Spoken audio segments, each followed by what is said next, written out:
Number 1 Lavkesh. उसको ये गलत फहमी है कि वो हर चीज़ के बारे में जानता है। अरमान जी। तो ये लगता है कि वो किसी की भी फटे में टांग अड़ा सकता है और उससे निकल सकता है। रणवीर जी। उनको ये लगता है कि लोग उनको समझ नहीं पाते हैं, जी। लेकिन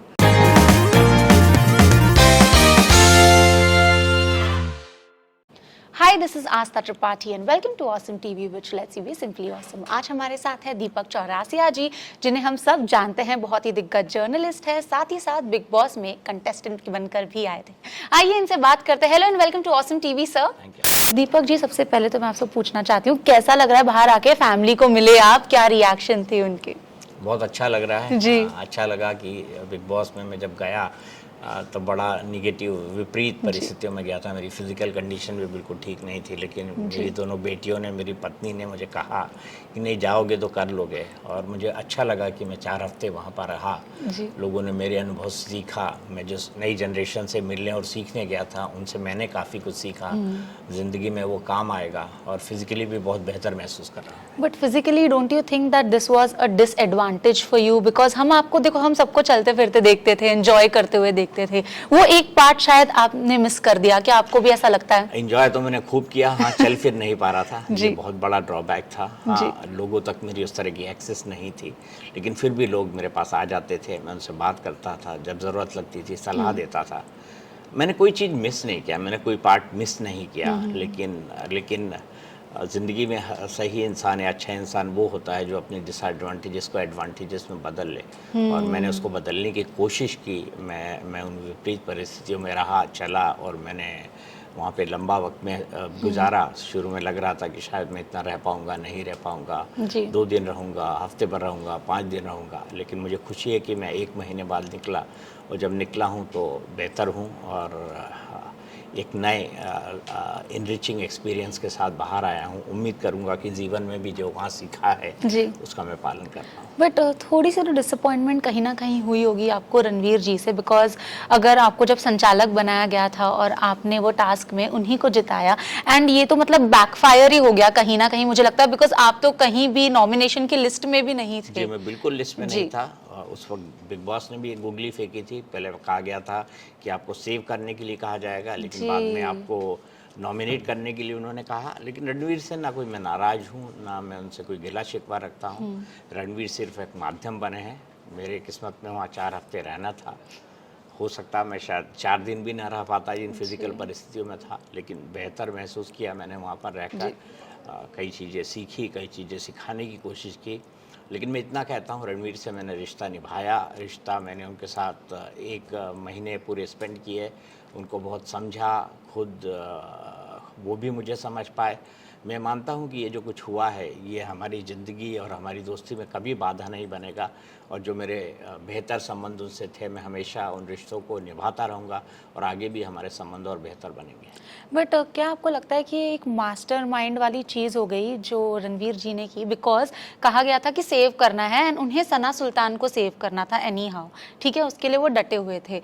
बट देन सना सुल्तान उन्होंने से कहा था ये कि अगर मैं चाहूँगा सना सुल्तान को सेव करूँ, अगर मैं ये टास्क तो इसीलिए कर रहा था कि मैं सना को सेव करूँ। उन्होंने, उनका ये कहना था सिर्फ जी। उसमें कि नेजी और शिवानी को बुरा ना लगे, इसलिए मैंने आपको नॉमिनेट कर दिया, क्योंकि शायद आप नॉमिनेशन को समझ पाएँ कि नॉमिनेशन मेरे लिए सिर्फ एक टास्क है।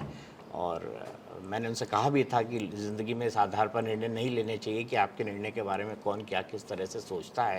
लेकिन ये आपका इंप्रेशन गलत है कि वो सना सुल्तान को सेव करना चाहते थे। जी। जी। वो सिर्फ ये चाहते थे कि जिसको भी ये नॉमिनेट करें वो उसको नेगेटिव सेंस में ना लें, और इसीलिए Okay. उन्होंने नेजी और शिवानी को नॉमिनेट नहीं। But he was again regretting about that later on, he was regretting ठीक है, फॉर ज़िंदगी में श्योर। कई बातों पर हम बाद में रिग्रेट करते हैं, लेकिन हम कहने का जरिया तो बन जाते हैं। जी जी जी, डेफिनेटली। लवकेश के साथ क्या बातें होती थी आपकी? बिकॉज ये तो बहुत अनएक्सपेक्टेड था कि Lovekesh was so emotional and he was like that, you used to give him right guidance, and इस घर में बहुत कम लोग ऐसे होते हैं, तो क्या कुछ बातें होती नहीं, थी? मैंने बहुत चीज़ें बोली, वो मेरे और लवकेश के बीच में बहुत पर्सनल नेचर की बातचीत थी। मैंने उनको बहुत समझाया भी, मैंने उनको बताया।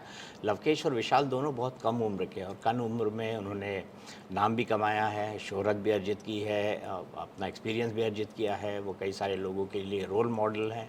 उन्होंने काफ़ी अच्छा कमाया भी है, उतनी कम उम्र में इतनी कामयाबी बहुत कम लोगों को मिलती है। तो निसंदेह मेरे लिए उन दोनों से भी मैंने काफ़ी कुछ सीखा है, लेकिन उन्हें समझाया भी है जी। कि ज़िंदगी में आदमी को किस तरह से बिहेव करना चाहिए, लोग क्या सोचते हैं क्या नहीं सोचते हैं। जब आप उनसे बात करते हैं, कितने लोग हैं वो आपकी बात समझ पाते हैं, कितने लोग हैं आपकी जोक को समझ पाते हैं। तो मैंने इस तरह की कई चीज़ें उनके साथ शेयर की। और मैं तो पहले दिन से मेरे विशाल और लवकेश के साथ अच्छे रिश्ते थे, क्योंकि मैं जब बिग बॉस के घर में घुसा था और मैं अपने वॉकर पर चल रहा था, तब यही मैंने उनको कहा था कि आप मुझे संभालने आए हैं तो आप मेरे लिए राम लखन की जोड़ी हैं। एंड वो जोड़ी वो अब तक निभा ही रहे हैं। एंड अब मैं कहना चाहूँगी कि वीकेंड का वार था एंड तब अनिल कपूर जी ने कहा था कि एक जर्नलिस्ट का ओपिनियन बहुत ज़्यादा स्ट्रांग होता है, एंड आप ही को लेके कहा था। तो एक बहुत ही क्विक सेगमेंट है मेरे पास जहाँ पर आपको अपने ओपिनियंस बताने हैं, एंड आई एम श्योर आप करने वाले, बिकॉज हमने देखा आप जो न्यूज़ बोलते थे सबकी, मतलब एक्सक्लूसिव्स दे जाते थे आप। ओके, तो आपको बताना है कि कंटेस्टेंट को क्या गलत फहमी है। Okay, number 1 Lavkesh. उसको ये गलत फहमी है कि वो हर चीज़ के बारे में जानता है। I so agree with this. Okay, अरमान जी। उसको ये लगता है कि वो किसी की भी फटे में टांग अड़ा सकता है और उससे निकल सकता है। रणवीर जी। उनको ये लगता है कि लोग उनको समझ नहीं पाते हैं, लेकिन वो खुद को कितना समझ पाते हैं इसके बारे में मैं उनसे बात करूँगा। सना मकबूल।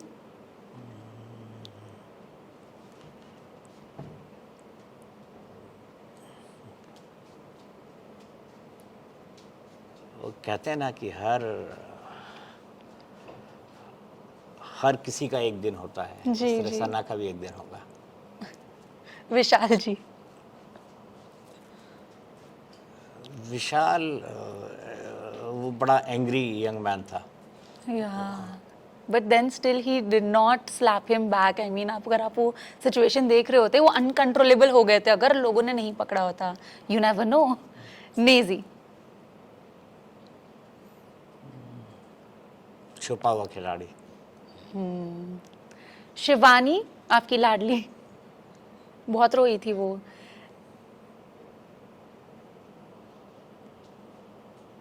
हम तो ऐसे हैं भैया। साई केतन राव। समझदार इंसान। उन्हें गलत फहमी। गलतफहमी उसको ये है कि सब लोग उसकी बात को समझ रहे हैं। जी। Okay, last Kritika. मैं ही सब जानती हूँ। सर, मैं ये कहना चाहूँगी आपसे that of course big boss के बाद लोग कम बैक करते हैं अपने प्रोफेशनल फील्ड में, एंड हम सब आपको दोबारा देखना चाहते हैं। तो आप कम बैक कर रहे हैं, क्या कहना चाहेंगे? बिल्कुल, जर्नलिज्म मेरा पहला प्यार है। जी। इस प्यार के साथ मैं बना रहूँगा। जी। मैं ज़रूर सीरियस जर्नलिज्म जैसे मैं करता रहा हूँ, एक एनालिस्ट के तौर पर, एक एंकर के तौर पर, एक रिपोर्टर के तौर पर, वो मैं करता रहूँगा। सर, एंटरटेनमेंट एंकर के बारे में कभी सोचा है? बिकॉज बिग बॉस के अंदर तो पता चल गया कि वो तो बेस्ट है, और अभी भी देखो हमने सेगमेंट किया। चलिए, थैंक यू। उसके बारे में सोचा एंटरटेनमेंट एंकरिंग के बारे नहीं, में? मैं एंटरटेनमेंट काफ़ी करता आया हूँ। मैंने बहुत जी, जी। सेलिब्रिटीज़ का इंटरव्यू किया है। आप मेरी टाइमलाइन पे जाएंगे, आपको बहुत मिल जाएगा। Okay, thank you so much. It was really nice having a conversation with you. नमस्कार, मैं हूँ दीपक चौरसिया और आप देख रहे हैं मुझे ऑसम टीवी पर।